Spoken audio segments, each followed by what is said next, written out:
Al-Fakir mendampingi beliau Al-Habib Muhammad bin Hasan Al-Jufri. Beliau dari Mukalla yang datang bersama dengan dua sahabat beliau. Yang pertama menikah Al-Habib Muhammad bin Ali Al-Habsyi wal Habib Hasan bin Umar Al-Habsyi. Beliau berdua dari Ghurfah Hadramaut. Sementara beliau Habib Muhammad menikah datang dari Mukalla. Beliau ini adalah termasuk dari Duf'atil Ula, murid pertama barengan murid-murid pertamanya Al-Habib Umar bin Muhammad bin Salim bin Hafid yang datang dari Indonesia. Yang kala itu ada 40 orang, di antaranya Habib Mundir bin Fuad Al-Musawa, di antaranya Habib Saleh Al-Jufri, Habib Quraish Baharun, Habib Hasan Ismail, dan juga para habaib yang lain dan para masyayikh yang alhamdulillah ikut andil di dalam berdakwah di Indonesia ini. Nah, beliau ini salah seorang di antara yang duduk bersama, belajar bersama dengan para Duf'atil Ula. Walaupun beliau datangnya lebih awal daripada orang-orang yang dari Indonesia itu datang ke Yaman. Beliau datang ke Indonesia sudah kedua kali. Yang pertama datang pada tahun 98, sudah cukup lama. Kemudian baru kali ini beliau masuk lagi ke Indonesia untuk mengambil keberkahan, sowan-sowan kepada para ulama, sowan-sowan kepada para kiai, sowan-sowan kepada para habaib yang ada di Indonesia, dan juga untuk ikut andil di dalam mendakwahkan ilmu warisan daripada Kanjeng Nabi Muhammad sallallahu alaihi wasallam. Dan alhamdulillah pada kesempatan yang mulia ini beliau tertakdir bisa bersama dengan Al-Fakir sowan kepada beliau Mbah Yai Anwar Mansur, yang mugi-mugi mudah-mudahan Allah Subhanahu wa taala kasih panjang umur beliau dan juga seluruh para masyayikh, para kiai, Kiai Abdullah Kafabihi dan lain sebagainya semuanya. Mudah-mudahan panjenengan semuanya sebagai santri-santri diberikan keberkahan ilmu oleh Allah Subhanahu wa taala. Langsung sambung. Mungkin menika mawon mukadimahipun nggih. Yang penting panjenengan sampun tepang nggih. Beliau sinten wau? Habib Muhammad bin Hasan Al-Jufri. Nah, kenapa kok saya kenalkan dulu? Kersane ada chemistry, ada hubungan batin. Tak kenal maka sayang. Nah, kenal nanti sayang jenengan. Kalau sudah sayang nanti akan mendapatkan apapun yang diberikan kepada panjenengan semuanya. Insyaallah.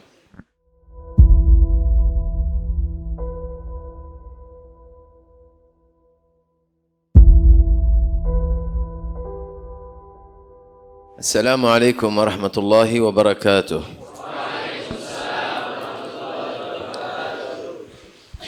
Allahumma lakal hamdu wa lakal syukru wa lakal thana'u wa lakal fadlu wa lakal jazilan ni'mati wa lakal qira'atana wa lakal kitabatana wa lakal ilmuna ya rabbal alamin.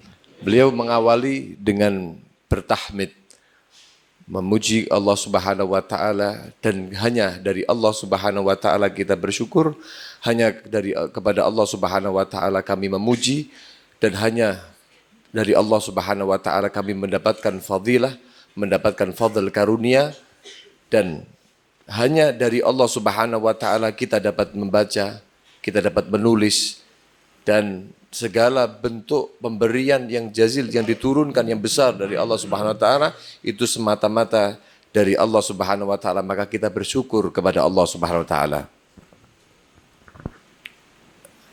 Inni fi hadhihi al-lahdhah la astati'u an أعبر عن فرحتي بلقياكم. Kita pada kesempatan yang demikian ini, yang sangat singkat ini, an u'abbir, tidak akan mampu untuk kami mengibaratkan betapa indahnya perjumpaan yang singkat semacam ini. Wa farhati annani arakum wa hadha al-jam' al-mubarak al-kabir wa antum تنهلون وتشربون من رحيق العلم النافع. Kami tidak dapat mengibaratkan betapa indah pertemuan yang semacam ini. Kalian semua datang di sini, kalian mendapatkan daripada banyaknya kemuliaan ilmu yang nafi', yang bermanfaat dari Allah Subhanahu wa taala. Walam yakhtur fi bali وفي قلبي إلا أنني شبهتكم بخلية النحل الشيخ الكياي أنور وأنتم النحل المنتشر نحو هذه الخلية المباركة. Dan saya tidak pernah terbayang di dalam hati saya bagaimana bisa kalian mendapatkan yang pemberian yang begitu luar biasa. Kalian ini bersama dengan seseorang yang di mana satu satu lebah semacam itu. Nahl, hayawan. Seperti menghadap kepada satu lebah. Yang lebah itu menyebarkan daripada madu-madu yang sangat luar biasa banyaknya. Dan kalian ini mengambil dari satu lebah ini. Ya, ini beliau Kiai Anwar Mansur. An-nahlatu hiya al-hayawan as-saghir allati tu'tiyana al-'asal. Yang namanya lebah itu adalah satu binatang yang kecil yang dapat memberikan kepada kita wasilah pemberian madu. An-nahlatu لا تستطيع أن تعمل إلا بأمر من أبو النحل. Dan itu lebah tidak akan bisa melakukan apapun kecuali atas perintah bapaknya. فإذا كانت النحلة تعطي ثمرا وتعطي جناء حسنا فإنه من جناء شيخكم. Seperti lebah tadi tidak akan dapat memberikan apapun kecuali dari ratu lebahnya. Maka sampean semuanya juga tidak akan dapat memberikan apapun pada masyarakat kecuali itu semuanya adalah pemberian daripada gurumu ini. Fa'antum nahlun muntashir fi hadzal ribat. Kalian itu ibarat seperti lebah-lebah yang tersebar di dalam pesantren ini. لا أستطيع أن أضرب لكم مثلا آخر لا يعطيكم المثال الصحيح لوجودكم في هذا المكان. Tidak dapat aku mengibaratkan tentang kalian kenikmatan yang ada pada kalian ini, kenikmatan wujudnya kalian di dalam pesantren ini, saya tidak dapat menggambarkan dengan penggambaran-penggambaran yang lain. Antum ta'rifuna anna al-'asala ghali ats-tsaman. Kalian tahu enggak kenapa saya mengibaratkan begitu? Karena karena madu itu adalah satu hal yang mahal loh harganya. Wa antum fi hadzal makan yusamma khaliyatun nahli. Dan kalian itu di tempat ini disebut dengan khaliyatun nahli. Khaliyatun nahli al-bait haqan nahl. Sarang lebah itu yang di situ ada madu-madunya. Nah, kalian ini di dalam tempat ini seperti berada pada khaliyatun nahl, sarang lebah itu yang isinya madu. Wa fi hadha al-khaliyah wa fi hadhihi al-buyut al-'azimah tajnuna afdal anwa' al-'asal wa huwa al-'ilm an-nafi'. Dan di dalam rumah sarang lebah tadi itu, yaitu pesantren semacam ini, itu ada sumber ilmu yang sangat bermanfaat. نسأل الله تعالى أن ينفعنا وإياكم بهذا العلم النافع. Mudah-mudahan Allah Subhanahu wa taala kasih rizki kepada kita sekalian ilmu yang bermanfaat. وجود أحدكم في هذا المعهد الكريم المبارك هو توفيق من الله لك.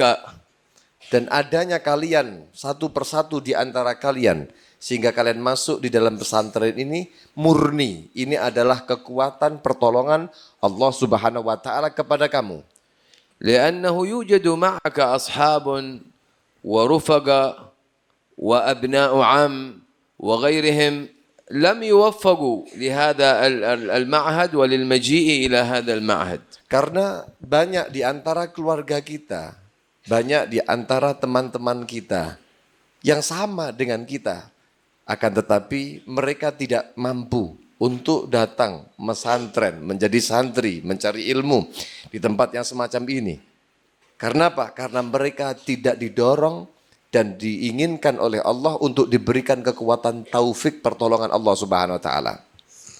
إذا أردت أن أتحدث معكم فأنصح نفسي أولا ثم أنصحكم ثانيا. Ketika saya mau berbicara kepada kalian, maka pertama kali yang saya lakukan adalah memberikan nasihat kepada diri saya sendiri. Setelah itu baru saya tujukan nasihat itu kepada kalian semuanya. وأقول لكم إن هذا العلم الذي تتعلمونه هو نور يقذفه الله عز وجل في قلبك. Saya ingin memberikan nasihat kepada kalian bahwasannya ilmu yang kalian sedang pelajari itu pada hakikatnya adalah cahaya, nur dari Allah Subhanahu wa taala yang Allah tancapkan di dalam hati daripada setiap satu di antara kalian. وليس فقط عبارة عن حروف وكتابات موجودة في السطور أو في الكتب.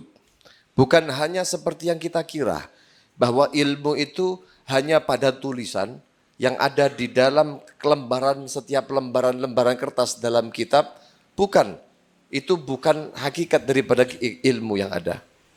فكل مسألة علمية استفدت منها فهي في الحقيقة نور يزداد في قلبك بالمسألة التي ازددت بها.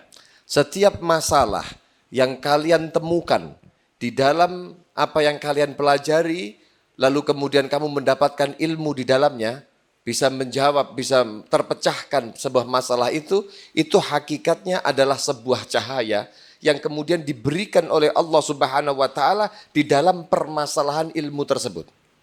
والنبي صلى الله عليه وسلم يقول لنا من ازداد علما ولم يزدد هدى لم يزدد من الله إلا بعدا. Dan bagaimana Rasulullah Muhammad SAW, beliau bersabda bahwa tidak ada seorang yang mendapatkan tambahan ilmu, ya, tidaklah seorang itu mendapatkan tambahan ilmu lalu kemudian dia tidak mendapatkan tambahan hidayah dari Allah Subhanahu wa taala, maka orang yang demikian itu pada hakikatnya tidaklah bertambah dari Allah kecuali tambah jauh dari Allah Subhanahu wa taala. من ازداد علما ولم يزدد هدى لم يزدد من الله إلا بعدا. يبين لنا النبي صلى الله عليه وسلم في هذا الحديث أن هذا العلم الذي نتعلمه مربوط بهداية الله لنا ولكم. Ini hadis yang disampaikan bahwasannya tidak ada orang yang bertambah ilmunya sementara tidak bertambah hidayahnya, tidaklah bertambah kecuali jauh dari Allah Subhanahu wa taala. Ini menjelaskan kepada kita sekalian bahwasannya seseorang itu tidaklah diberikan ilmu oleh Allah kecuali itu adalah satu petunjuk. فكل من أخذ هذا العلم ووجد في قلبه خضوع لله وانكسار لله وأدب لله ومع الله فليعلم أن بداية النور قد انقذف في قلبه. Maka bisa disimpulkan setiap ilmu yang kemudian kita dapatkan Ilmu itu masuk di dalam hati kita. Lalu membawa satu dampak kita itu tambah tunduk di hadapan Allah Subhanahu wa taala. Bagaimana kita punya adab yang tinggi di hadapan Allah Subhanahu wa taala, maka ini adalah satu langkah pertama. Salah satu tanda seorang itu telah tertancap di dalam hatinya cahaya dari Allah, cahaya keilmuan tersebut.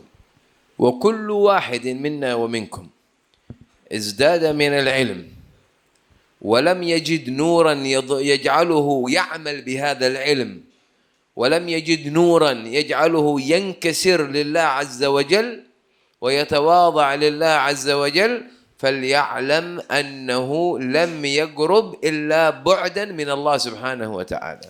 Kalau seandainya di antara kita setiap harinya bertambah keilmuannya, bertambah pengetahuannya, tapi setiap bertambahnya pengetahuan ilmu yang kita pelajari tidak membuat kita itu tambah tenggelam di hadapan Allah Subhanahu wa taala, tidak membuat kita hatinya terpecah di hadapan Allah Subhanahu wa taala, tidak menambahkan kita itu tunduk di hadapan Allah Subhanahu wa taala, maka itu bisa kita ambil garis bawah, maka ilmu itu adalah ilmu yang dimana tambahannya adalah menyebabkan tambah jauhnya kita dari Allah Subhanahu wa taala.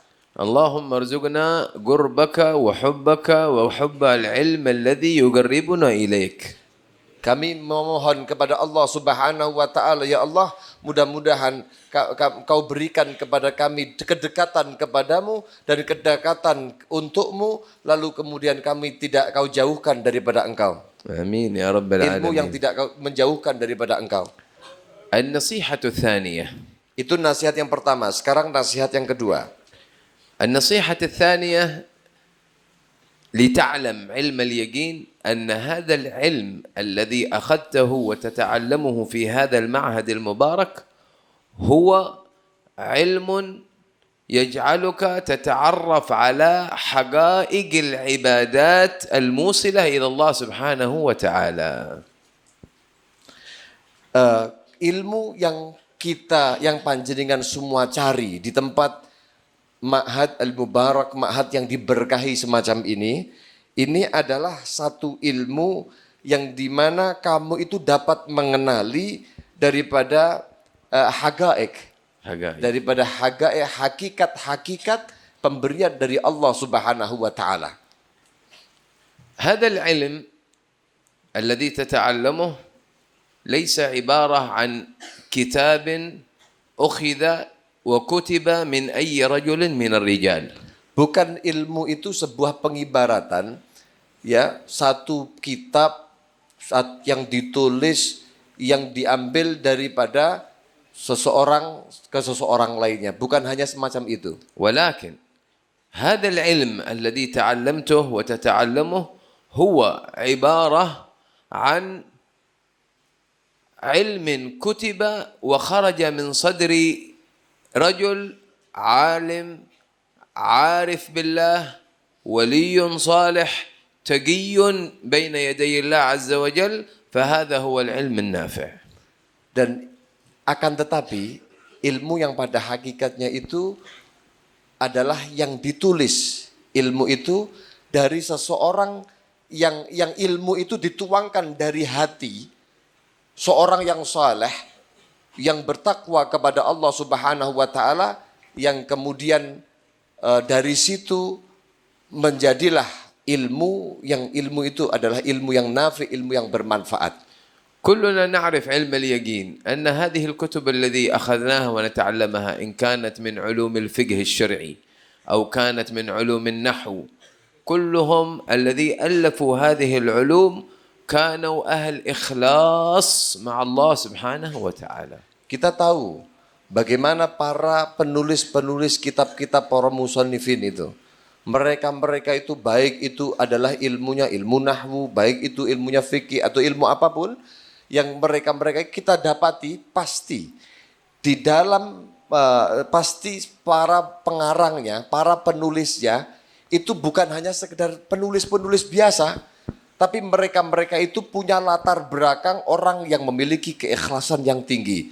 Mereka-mereka memiliki ketakwaan yang luar biasa. Mereka-mereka orang-orang yang soleh luar biasa sehingga mendapatkan sehingga dituangkan di dalam salah satu tulisannya itu bermanfaat.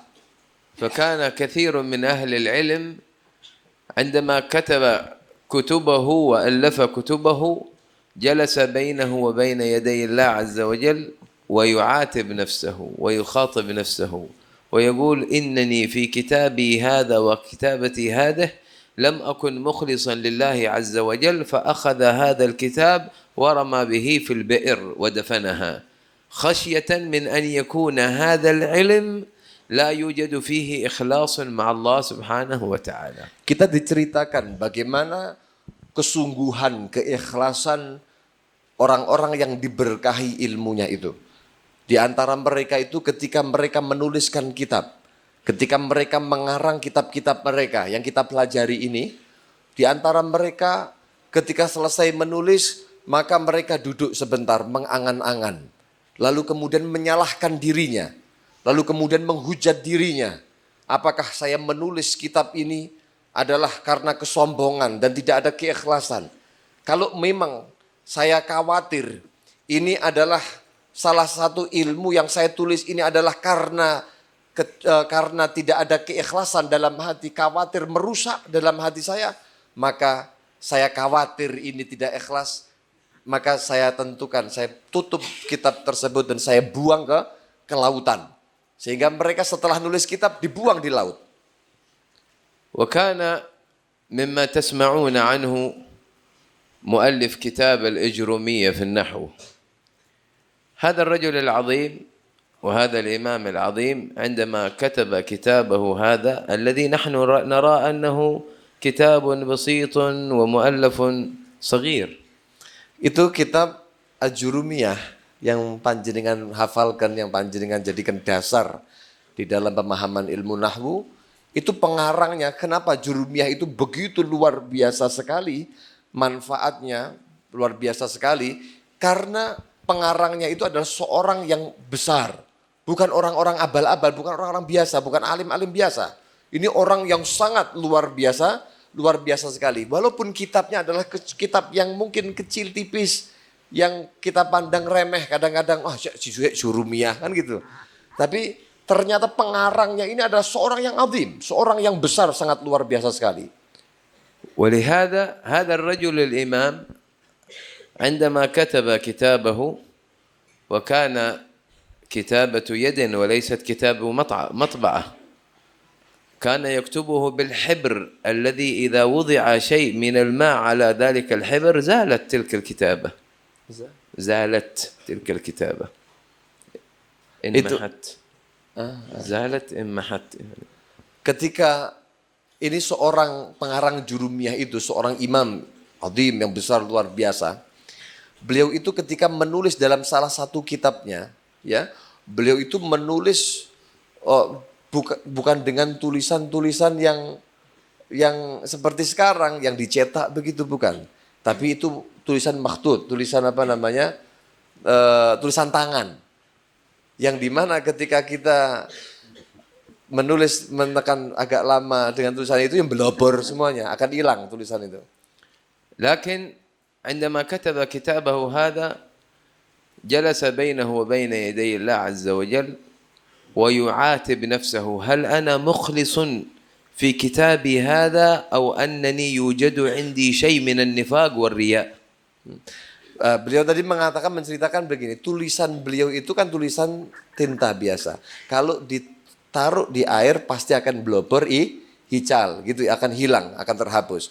Nah, beliau itu ketika selesai menulis ini kemudian beliau berpikir, ini kira-kira ikhlas apa tidak saya ini. Kemudian beliau menyalahkan dirinya, beliau mengkoreksi dirinya. Ya, setelah begitu beliau akan melanjutkan ceritanya. طيب. ثم بعد ذلك خاطب نفسه وأخذ ذلك الكتاب ورمى به في النهر. Kemudian beliau memutuskan, saya kan nggak tahu apakah saya ini murni ikhlas atau pengen dipuji orang atau bagaimana. Maka saya menentukan kalau memang ini ikhlas, maka dia akan bertahan. Dia dilempar kitab hasil tulisannya, dilempar kepada sungai. فجاء في اليوم الثاني فوجد الكتاب في النهر كما كان فأخرجه فلم يجد أن حرفا واحدا زال وانمحى من هذا الكتاب بل بقي كل حرف موجود على ما فيه. Karena kemurnian keikhlasan yang dimiliki oleh seorang mu'alif kitab ini, setelah beberapa hari setelah itu ditemukan kitab itu. Dibuka, ternyata didapati tidak ada satu huruf pun yang secara logika seharusnya terkena air pasti akan blobor, pasti akan hilang, tapi karena keikhlasan dan karena pertolongan Allah ini dibiarkan dalam keadaan utuh sama sekali hurufnya tidak ada yang terhapus. وهذا الأمر يجب علي وعليكم أن نخاطب أنفسنا كيف إخلاصنا لله في طلبنا لهذا العلم. Dan cerita ini bukan hanya sekedar dongeng, tapi bagaimana kita mempraktekkan juga di dalam kehidupan kita, terutama kepada para pencari ilmu ini. Apakah ketika kita mencari ilmu, kita memiliki sebuah keikhlasan dalam hati kita, dan kita mau mengkoreksi, menghitab kepada diri kita, apakah saya ini ikhlas selama ini mencari ilmu atau tidak? Ini harusnya kita terapkan di dalam pencarian ilmu kita. Allah Azza wa Jalla yaqulu wa ma umiru illa liya'budu Allah mukhlishina lahud-din hunafa. Dan bagaimana Allah Subhanahu wa taala berfirman di dalam Al-Qur'an bahwasanya wa ma umiru illa liya'budullah. Tidaklah diperintahkan kecuali untuk beribadah kepada Allah Subhanahu wa taala. Dalam keadaan apa? Mukhlishina lahuddin. Untuk dalam keadaan ikhlas yang benar-benar kepada Allah Subhanahu wa taala. A'zam anwa' al-ibadah ta'allum al-ilm al-musil ila ma'rifat al-ibadah. Paling pentingnya macam-macam ilmu yang kita pelajari adalah satu ilmu yang dijadikan sebagai wasilah untuk agar supaya kita itu bagus ibadahnya. لأنك بهذا العلم الذي تتعلمه تتعرف به على صحة العبادة من بطلانها. Kita dengan ilmu yang penting tadi itu yang dapat menyampaikan kepada bagus dan tidaknya ibadah kita. Dengan kita atau mempelajari ilmu tersebut, maka kita bisa pastikan apakah kita beribadah ini benar atau kita batal dalam ibadahnya. An-nasihatu allati ba'daha. Nasihat yang berikutnya. An na'khudha ma'a hadzal ilm al-adab. Kita hendaknya ketika mengambil keilmuan dari para guru-guru kita, selalu kita sertakan di dalam pengambilan itu adab. Wal adab hadha yani al-maslak alladhi ta'allamnahu min suluki Rasulullah sallallahu alaihi wasallam. Adab ini adalah sebuah perjalanan, adalah sebuah langkahan-langkahan yang dimana ini adalah langkahan Nabi Agung Muhammad sallallahu alaihi wasallam. ومن أعظم الآداب أنك إن ارتقيت في كتاب من الكتب ألا تحتقر من لا زال في الكتاب الذي قبله. Ketika termasuk di antara adab ini, ketika kamu berjalan lalu mendapati satu ilmu, satu kitab, satu tulisan keilmuan, walaupun itu ada di dalam lembaran-lembaran, maka di dalam adabnya panjenengan tidak meremehkan. Gitu ada kertas, ada tulisan ilmu. Ada tulisan ilmu yang di situ masih ada tersisa. Maka walaupun sudah usang, kalian tidak meremehkan daripada sesuatu itu karena di dalamnya ada ilmu. Ini adalah adab kepada ilmu. هذا الأدب يعلمنا أننا نتواضع ونتنازل وأننا لا ندري من الذي استفاد من هذا العلم أنا أو هو. Dan di antara adab yang lain adalah ketika kita itu tidak merasa lebih baik kepada orang lain. Kita harusnya tawadhu. tidak merasa bahwa siapa yang paling bisa mengambil manfaat atau istifadah, siapa yang paling bisa mengambil ilmu dari gurunya di antara kita, apakah saya atau apakah orang lain. Maka kita tidak pernah merasa lebih baik daripada orang lain. ومن الآداب أيضا ألا نحتقر بعضنا البعض كان أعطاك الله نسبة من الذكاء فاحتقرت من هو مثلك ومعك في نفس الحلقة بأنه كان ضعيف في الذكاء فهذا والعياذ بالله يمحق البركة. Dan ini peringatan termasuk daripada adab nih. Orang yang diberikan oleh Allah Subhanahu wa taala kecerdasan di dalam dirinya, jangan tertipu Anda kemudian meringankan, menganggap remeh orang-orang yang bodoh di antara kalian. Mungkin di antara kita ada yang susah hafalannya, mungkin di antara kita ada yang bahasa Jawanya dedel. Maka orang yang cerdas, orang yang cepat hafalannya, jangan sampai merasa lebih baik dan kemudian merasa lebih yes di hadapan orang yang semacam itu. Kenapa? Karena ketika ada perasaan dia adalah meremehkan, menghinakan orang yang hafalannya dedel, maka bisa jadi fal'iyadzubillah min dzalik, orang ini kelihatannya secara casing adalah memiliki pemahaman ilmu, tapi ternyata Allah telah hapuskan kepadanya keberkahan ilmu. ولأننا نعلم أن الذي أعطاك الذكاء قادر على أن يسلب منك هذا الذكاء ويعطيه أخيك البليد. Dan kamu harus faham loh ya, bahwa yang memberikan, zat yang memberikan kamu kecerdasan itu adalah zat yang dimana dapat mencabut kebodohan, ya, kecerdasan yang ada pada dirimu lalu dipindahkan kepada orang yang bodoh dan kebodohannya dipindahkan kepada dirimu. ولهذا كان يقول أمير المؤمنين سيدنا علي بن أبي طالب رضي الله تعالى عنه وعليه السلام يقول لو عيرت الحبل بحبلها لخشيت أن أحبل.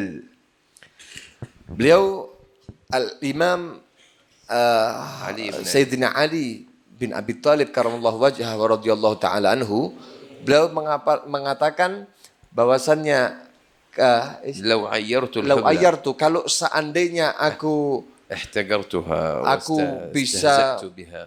Nah, seandainya aku meremehkan, diberi sebuah perasaan meremehkan orang yang hamil, perempuan yang hamil, perempuan yang mengandung, ya, ada orang yang terhamili begitu.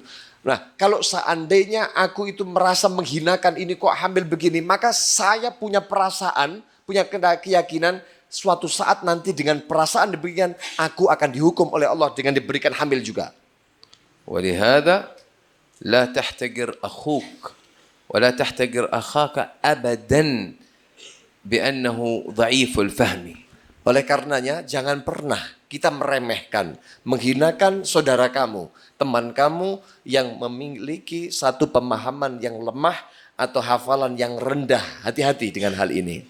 والأعظم من هذا والأكرم من هذا والأشجع من هذا أنك تجلس مع أخيك الذي هو ضعيف الفهم أن تجلس معه وتعلمه بإخلاص. Dan yang paling penting, yang paling menunjukkan keberanian ke syaja'ah, dia punya keperkasaan, panjenengan lelaki seorang yang sejati begitu, adalah ketika santri sejati, ya. Sehingga ketika panjenengan mendapati saudara kamu atau teman kamu yang dalam keadaan pikirannya itu lemah, hafalannya lemah, bukan kamu hinakan, tapi kau justru mendekat kepada orang tersebut, lalu kemudian kamu ajarkan kepada orang tersebut dengan ikhlas. Kamu mau membantunya, mau menyokongnya dengan keikhlasan hati kamu. Ini adalah sebuah karunia yang besar. تستطيع هذا الأمر أن تفعله؟ Bisa enggak kalian lakukan ini? ليس كلكم يستطيع. Tidak setiap kalian semuanya bisa melakukan ini. لأن النفس الأمارة بالسوء لا تجعل منك أن ترضى أحدا أن يرتقي عليك. Nah, karena kita ini ada nafsu ammarah bisu. Nafsu kita itu kadang-kadang nggak seneng seperti ini. Kita itu punya nafsu yang sukanya membisikkan kepada diri kita bahwa nggak boleh loh ada orang yang lebih pintar daripada kamu. Pengennya dia adalah yang paling pintar, yang lain di bawahnya dia. ولكن من هذا المجلس ومن هذه الجلسة المباركة نريد أن نكون يدا واحدة في نفع إخواننا.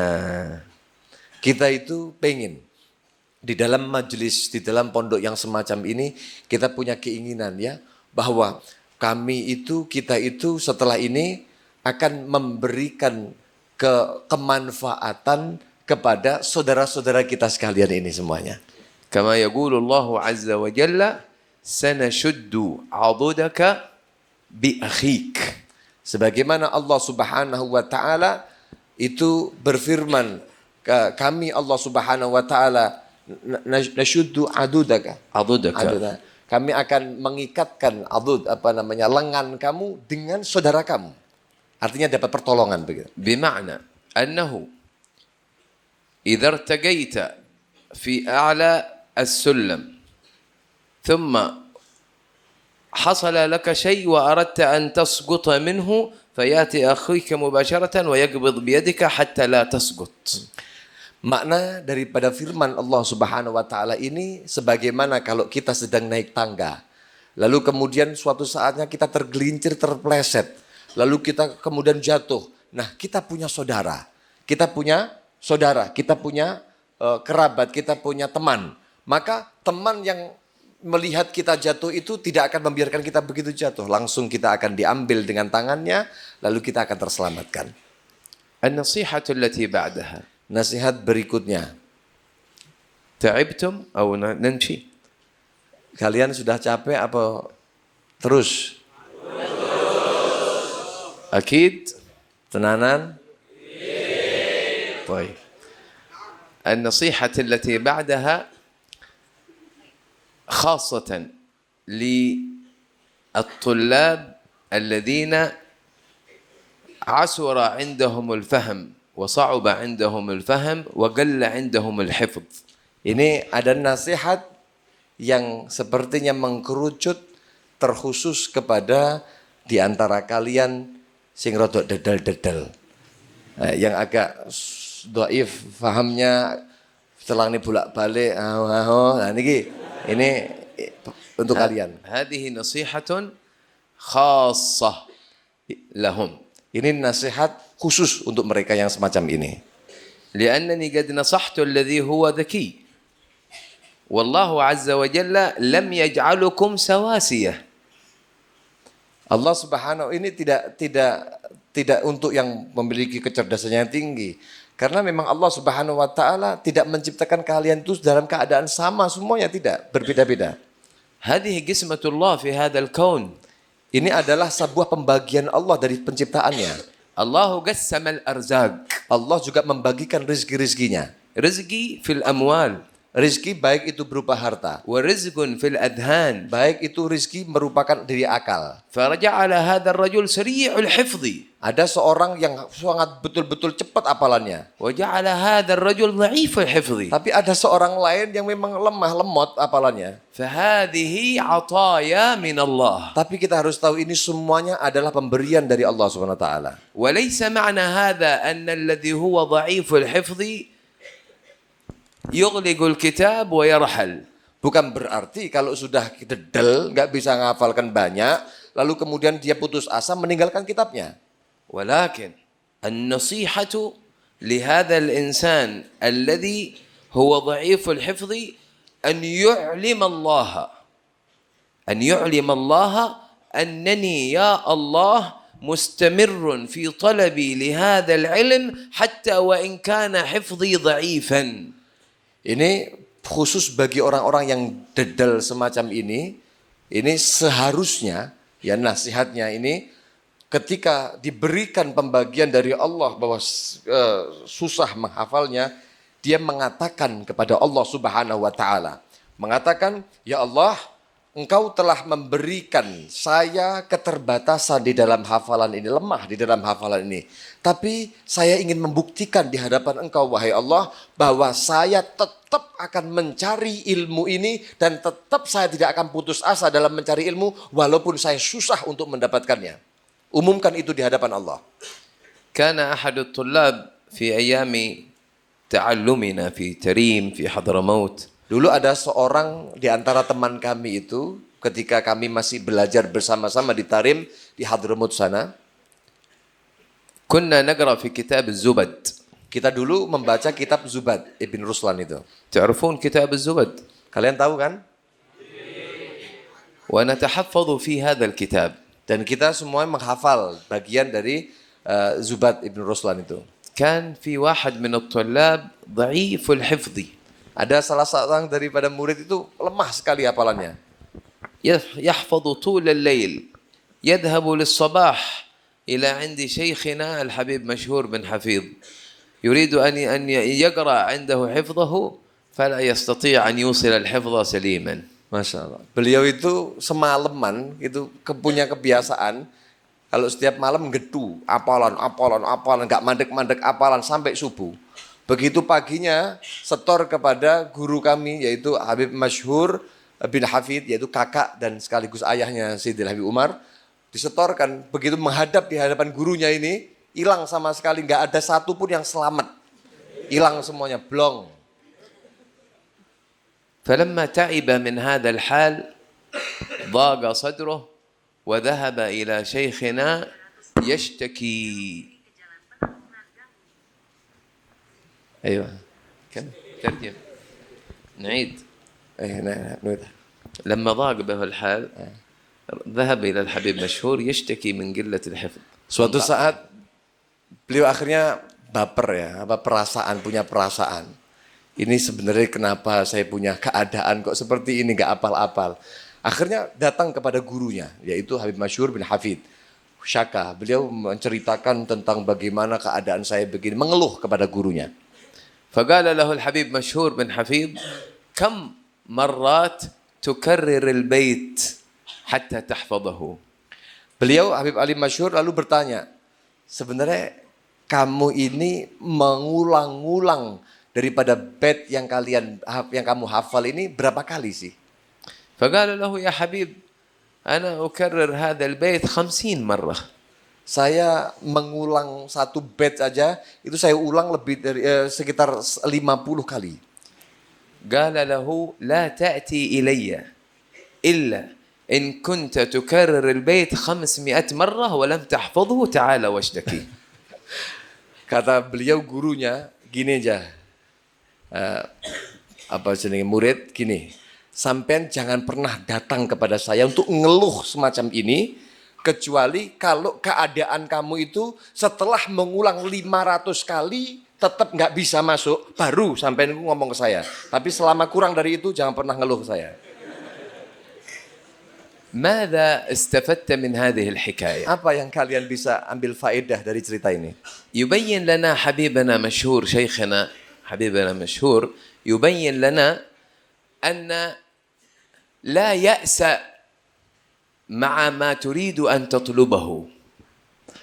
Bahwa Habib Ali Masyhur itu memberikan sebuah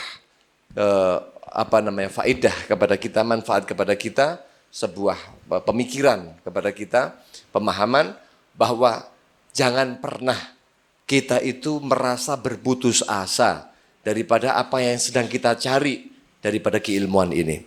كلنا نعرف أن من سار على الدرب وصل.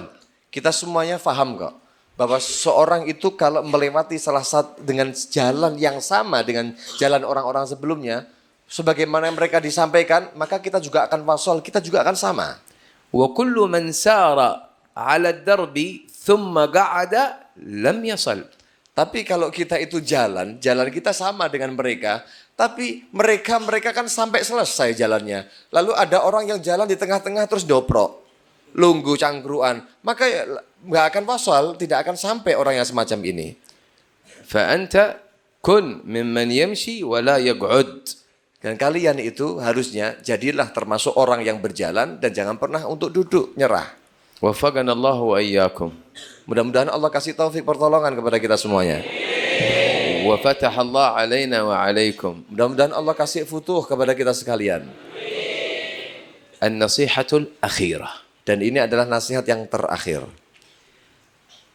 أن تنوي عند كل مجلس تبتدئه بالنيات الصالحة في طلب العلم.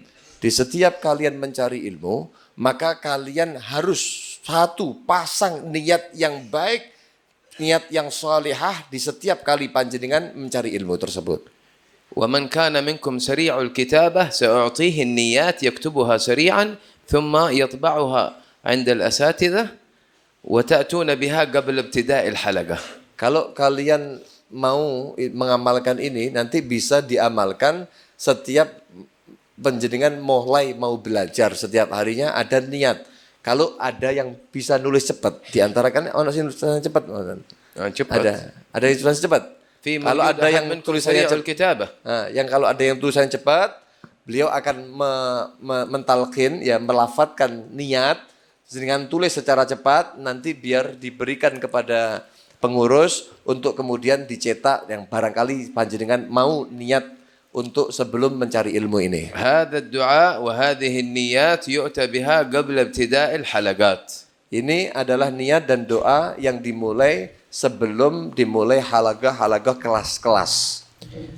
بسم الله الرحمن الرحيم. Bismillahirrahmanirrahim. الحمد لله رب العالمين. Alhamdulillahi Rabbil Alamin. اللهم صل وسلم Allahumma salli wa sallim على سيدنا محمد ala Sayyidina Muhammadin وعلى آل سيدنا محمد. wa ala ali Sayyidina Muhammad. نويت التعلم والتعليم Nawaitu at-ta'alluma wa ta'lim والتذكر والتذكير wa tadhakkura wa tadhkir والإفادة والاستفادة wal ifadata wal istifadah والحث على التمسك بكتاب الله wal hath ala tamassuk bi kitabillah وبسنة رسوله صلى الله عليه وسلم wa bi sunnati rasulih sallallahu alaihi wasallam والدلالة على الخير wad dilalah ala al khair ابتغاء وجه الله ومرضاته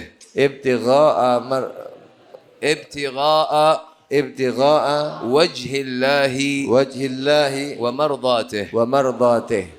اللهم Allahumma يا من بيده ya man biyadihi مقاليد الأمور كلها maqalidul umuri kulliha وإليه يرجع الأمر كله wa ilaihi yurja'ul amru kulluhu. يا فتاح يا عليم Ya fattahu ya alim. يا فتاح يا عليم Ya fattahu ya alim. يا فتاح يا عليم Ya fattahu ya alim. افتح علينا فتحا قريبا. افتح علينا فتحا قريبا. وصلى الله على سيدنا محمد وصلى الله على سيدنا محمد وآله وصحبه أجمعين. وآله وصحبه أجمعين. اللهم اللهم ارزقنا ارزقنا العلم العلم اللدني اللدني والمشرب والمشرب الصافي الصافي الهني الهني يا وهاب يا غني. يا وهاب يا غني. وصلى الله على سيدنا محمد وصلى الله على سيدنا محمد وآله وصحبه وسلم. وآله وصحبه وسلم. والحمد لله رب العالمين. الحمد لله رب العالمين. هذا الدعاء الذي كتبه بارك الله فيه، والذي عاد ما كتبه نسأل الله أن يوفقه لكتابته.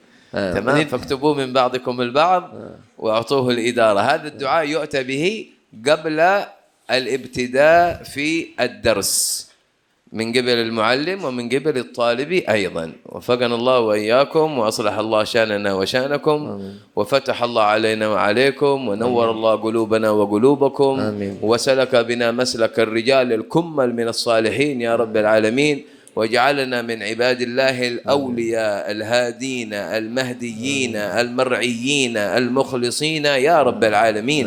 وصلى الله على سيدنا محمد وآله وصحبه وسلم والحمد لله رب العالمين. الحمد لله رب العالمين. Ini tadi سر أسرار الفاتحة.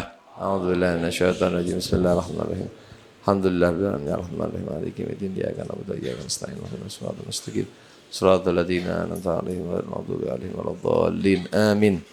Itu tadi adalah salah satu tulisan ya kitab yang niat tadi yang ditulis. Nah, ini bagi yang nulis, alhamdulillah ini karunia. Ya, kalau yang belum ada yang belum nulis, ya mudah-mudahan nanti bisa nulis. Ini satu sama lain nanti coba coba dicontek satu sama lain begitu. Tapi ini ada rekamannya ya. Tapi santri kan tidak boleh pegang HP. Kecuali sing delik-delik. Iya, nggak boleh ya. Nanti ini aja. Ini nanti لا يعني هذا كتاب حقه. Mudah-mudahan nanti yang lain dapat taufik untuk dapat menulis juga seperti yang menulis ini. بعدين تسجيل لا يعني ما عندهم جوال كيف يشوفون؟ أقصد الإدارة. الإدارة نعم. الإدارة يأخذونها من التسجيل ثم نعم. يكتبونها ويوزعونها. Okay. Beliau katakan tadi bisa nanti kalau memang diinginkan doa itu diambil dari apa yang direkam, nanti dari pengurus nanti barangkali bisa nuliskan dan siapa yang pengen nanti bisa hubungi pengurus, nanti bisa diambil ditempelkan di kitab-kitabnya. Ini niat dimulai untuk permulaan belajar mengajar baik dari sisi murid maupun dari sisi guru. Semuanya bisa memulai dalam pemulai hari itu untuk taklim. نحن هذا الدعاء أخذناه عن مشايخنا. Ini doa ini kami ambil dari para guru-guru kami. وأعطونا الإجازة فيه. Dan mereka semua guru-guru kami memberikan ijazah kepada kami. وإن صحت لي الإجازة أجزتكم فيه لتواظبوا عليه. Amin. Wabillahi ijazah. Apabila ini diberikan benar dalam ijazah yang diberikan guru kami kepada kami, maka sebagaimana guru kami memberikan ijazah kepada kami berikan ijazah kepada kalian untuk kalian lakukan. وفقنا الله وإياكم إن شاء الله. Amin, amin. Dan beliau menutup tadi dengan doa-doa, mudah-mudahan dikasih kabul oleh Allah Subhanahu wa taala. Mungkin itu yang dapat saya terjemahkan, pastinya banyak yang meleset ya, tapi insya Allah nggak jauh-jauh banget kalau meleset ya. Mudah-mudahan manfaat. Hadani Allah wa iyyakum. Wassalamualaikum warahmatullahi wabarakatuh.